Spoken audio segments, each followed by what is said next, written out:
Alright guys, this is crazy. We're gonna talk about a Garfield comic that took 30 years to make. Welcome to Garfield of the Week.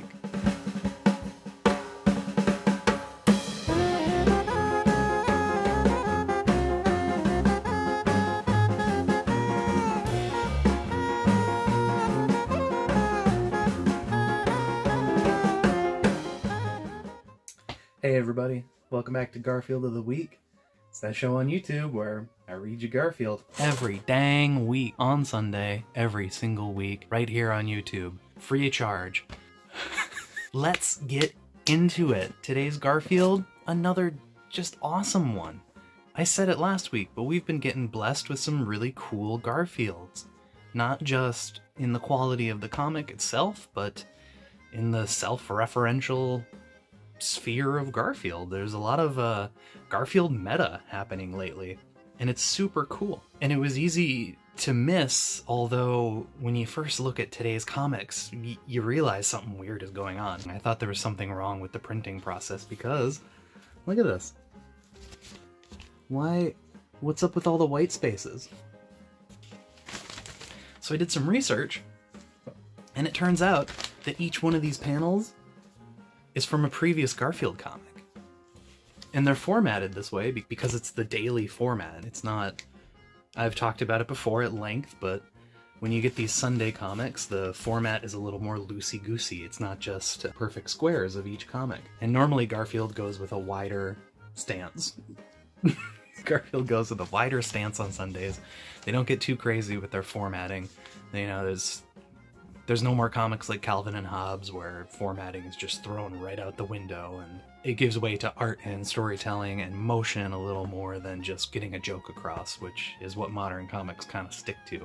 They kind of stick to the format. Let me read the comic to you, and then I'll explain it a little bit. So in the first panel, John says, "Should I go for the water squirting tie or the exploding tie?" And then Garfield says, "We wouldn't want to make the wrong impression." And this panel is from the 22nd of January, 1992. Now this is the one that I just read. That's a throwaway panel. If you've got a print edition, you're not going to see that panel. Head over to gocomics.com and you can see the unedited, unadulterated version of all comics, the way they were intended. In the next panel, John's got his hand over his face and he says, "A clown accused me of copying his suit."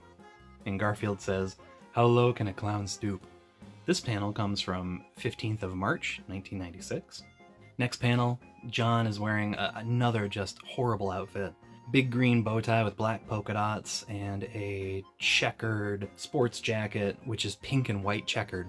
It's pink and white gingham, that's what you want to call it. He says, "Tonight I dine with Zelda, the Toad Woman." And Garfield says, "Don't forget to take a jar of flies." This panel comes from the 28th of March, 1997. In the next panel, John is at the door of Liz's house. He's picking up Liz for a date. He's wearing a, this time a red and white checkered suit with a black and yellow striped tie. Awful. And John says, "We're ready." And Garfield's there and he's waving. And Liz says, "Man the lifeboats." This one is from the 28th of March as well, June 2000. Look at that one, huh? Hubba hubba. Look, I realize that this is a really hard one to read through because all of these panels are punchlines from previous daily Garfield comics throughout the years, stretching back 30 years. They're reaching back far for this. And it all leads to a punchline, it leads to a point. I'm getting there. It's just, bear with it. Next one, John's wearing a big old pink cummerbund with a blue bow tie. I didn't know you could do that. Maybe it's not a cummerbund, it's like a puffy Seinfeld kind of shirt, baby blue sports jacket. John says, "How did this ever go out of style?" Garfield says, "Your shirt looks like it's eating you." This one is from the 7th of May, 2007. Next one, John is dressed like the Joker. It's the only way I can describe it. He's dressed like the Joker. And he looks disheveled. And he says, "Liz sent me home to change." And Garfield covers his face and says, "My eyes!" And this one is from February 8th. 2010. Now, in the last panel is the punchline for this joke, which is centered around the punchlines of 6 other comics that you don't even get to see the setup for. You just see the punchline. John is wearing basically an Al Pacino, Scarface leisure suit sort of getup. It's black and white. He's got a gold medallion. And he says, "Ta-da!" Liz is there. She screams in horror. And Garfield says, Brand new year, same old John. Whew. How long did that one take to get through? That was tough.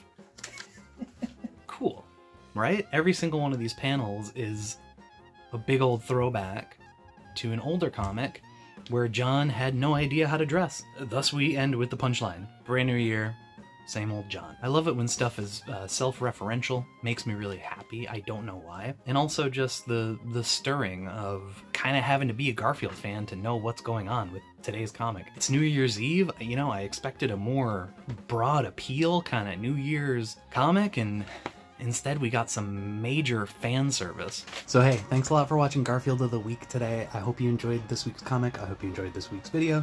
Have a great fucking New Year. Have a great New Year. Be nice to yourself and be nice to other people, and I'll see you in the next one. Bye.